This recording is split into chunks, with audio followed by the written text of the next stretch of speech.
This is Radio Free Wall Street with Lee Adler, on the web at radiofreewallstreet.fm and wallstreetexaminer.com.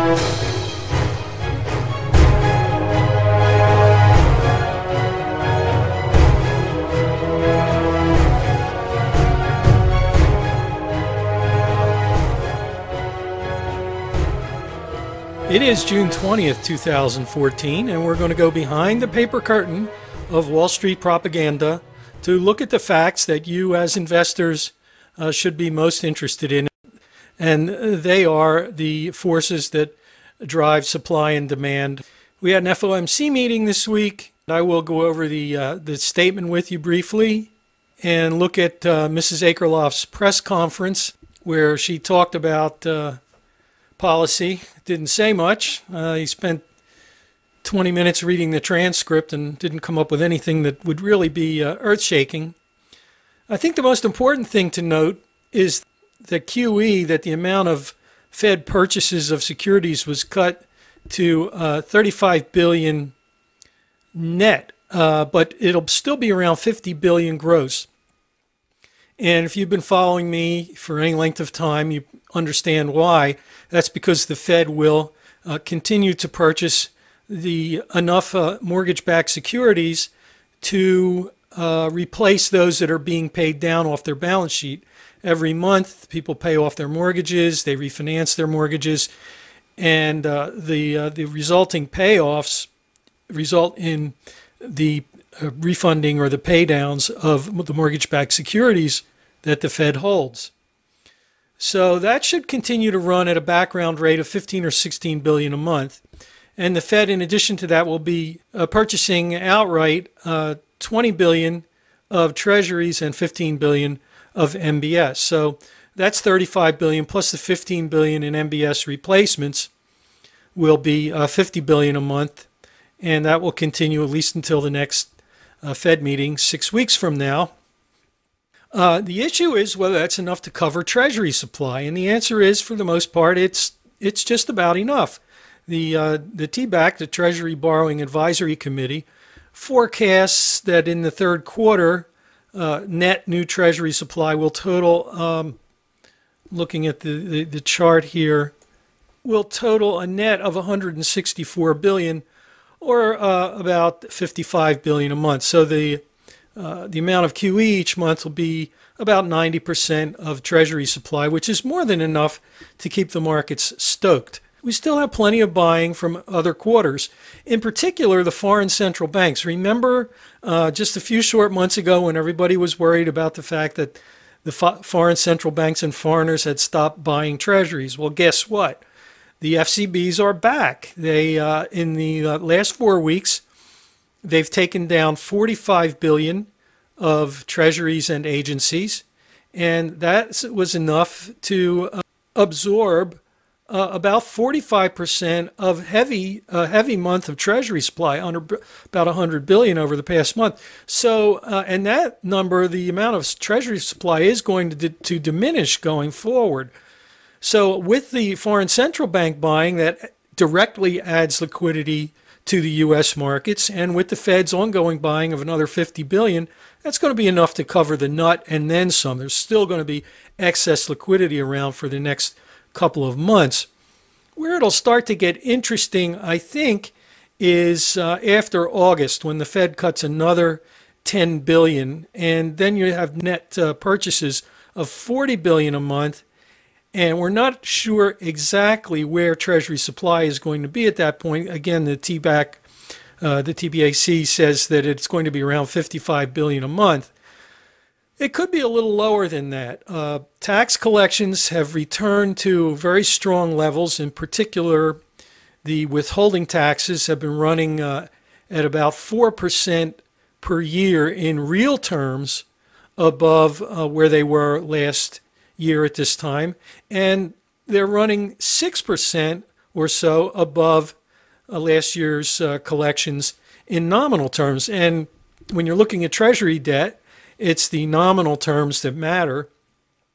So these increases in withholding, and we've also seen some percentage increases in corporate tax collections, excise taxes, and all across the whole spectrum of federal tax collections, there have been gains.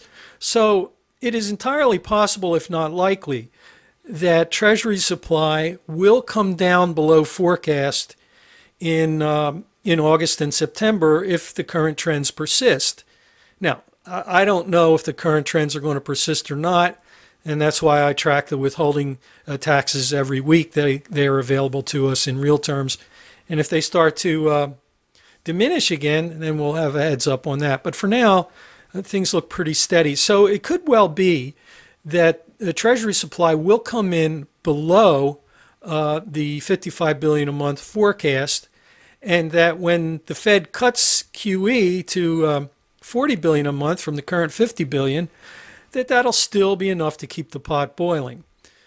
But the Fed, Mrs. Akerlof, has made clear that she intends to follow this schedule, although she said, it's subject to changes in the data and so on and so forth. But it seems to me that they're pretty well set on this path. They've managed to find excuses to ignore the decline in first quarter GDP. They have excuses for ignoring the uptick in inflation this month. So I think that going forward, they're going to find all kinds of excuses to ignore any deviations in the economic data. They're probably going to stick to this schedule of reducing QE by $10 billion per meeting, which is every 6 weeks, which would mean that by the mid-December meeting, that should be the end of quantitative easing. And at that point, the Fed would go into a pause in terms of expanding its balance sheet. Now, we've had these pauses before. We had a pause in both 2010 and in 2011. And both times when the Fed stopped QE, and they're going to get to that point gradually this time. The last two times they did it abruptly, but it doesn't matter. Once they stop, they stop. Once they stop, the supply of Treasury securities isn't going to stop. It's highly unlikely that the deficit is going to go down to zero. So the Treasury supply at 40 or 50 billion a month is going to be enough to crush the market without this assistance from the Fed. So I think that at the end of the year, and maybe before that, if Treasury supply stays high, the market's going to get a lot more interesting for bears. I think the bond market will crack first. I think that if the stock market gets up ahead of steam and the public comes barreling in, then it's going to go a little longer, probably into next year before it tops out. But we can now at least see the horizon approaching.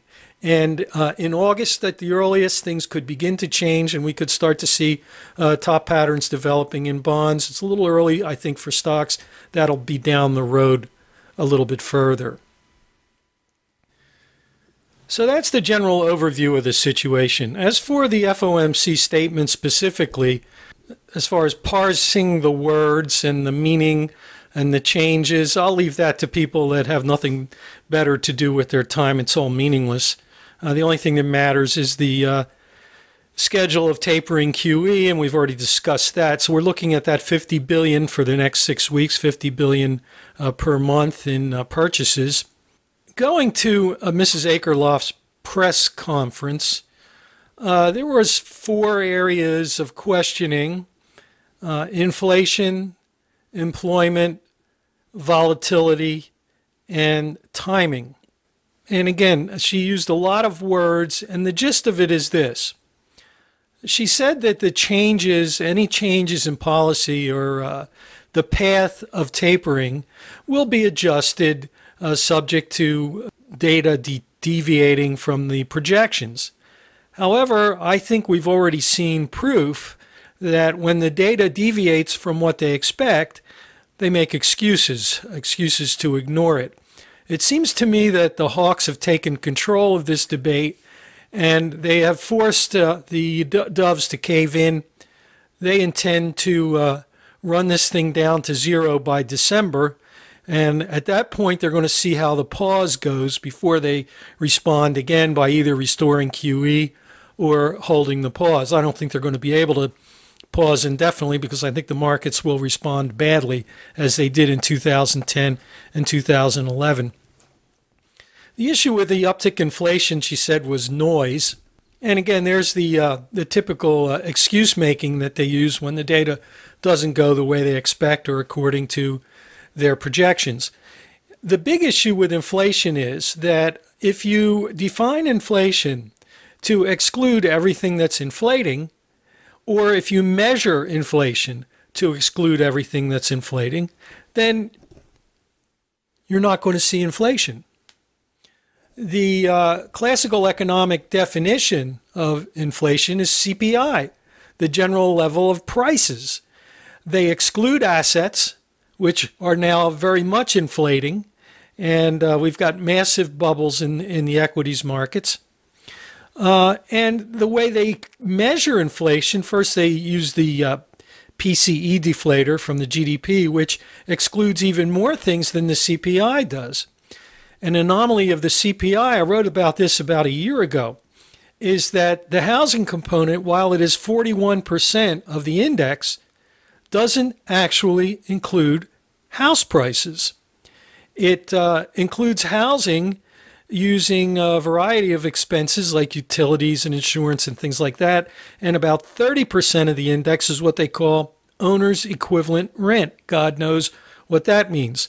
Well, what it means is they survey homeowners and ask them what they think their property would rent for, and as that number changes from year to year, they impute that as the housing component of CPI.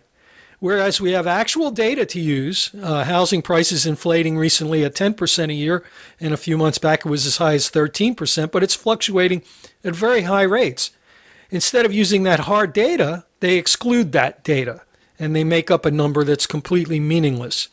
If actual housing prices were included in the CPI, we'd be looking at a rate of 6%, not 2%.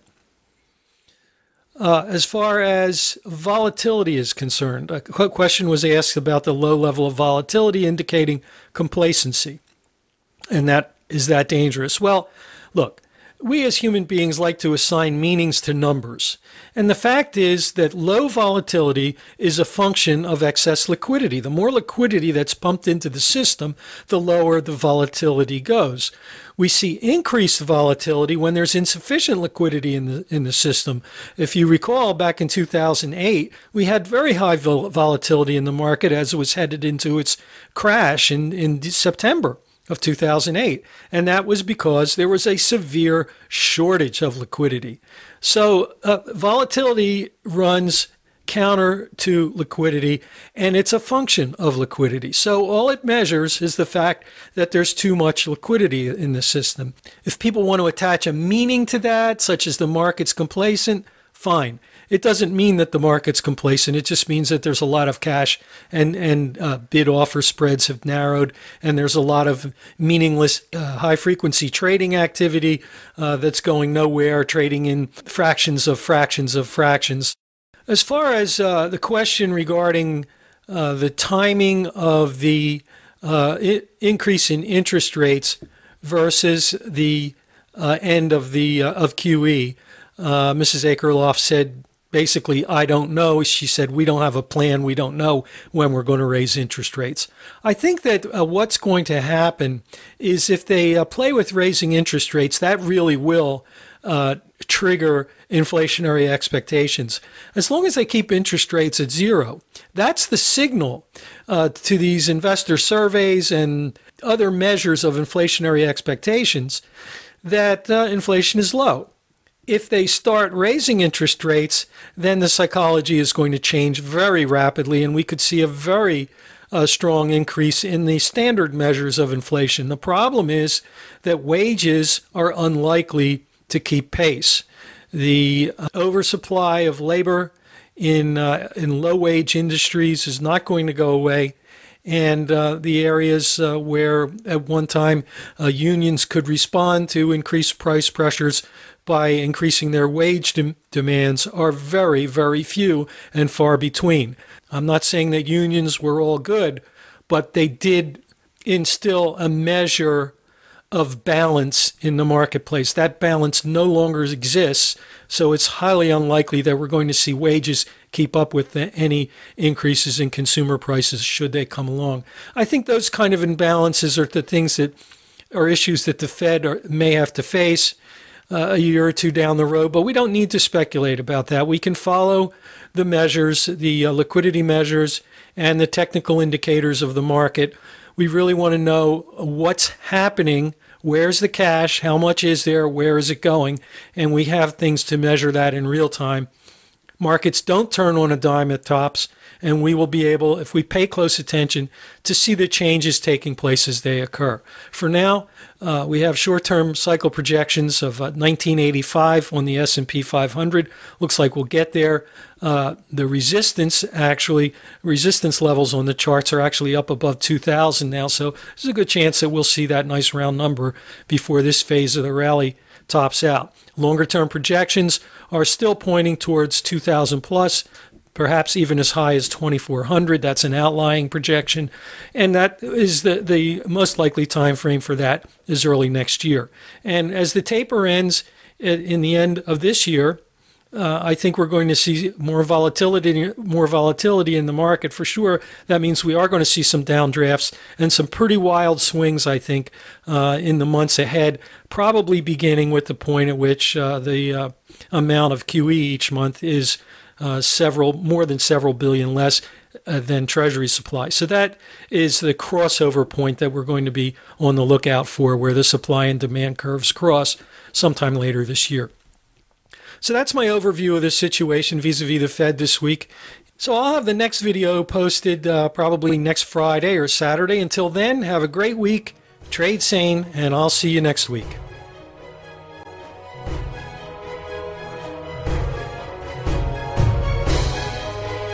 This has been Radio Free Wall Street with Lee Adler. Find this program on the web at radiofreewallstreet.fm or wallstreetexaminer.com.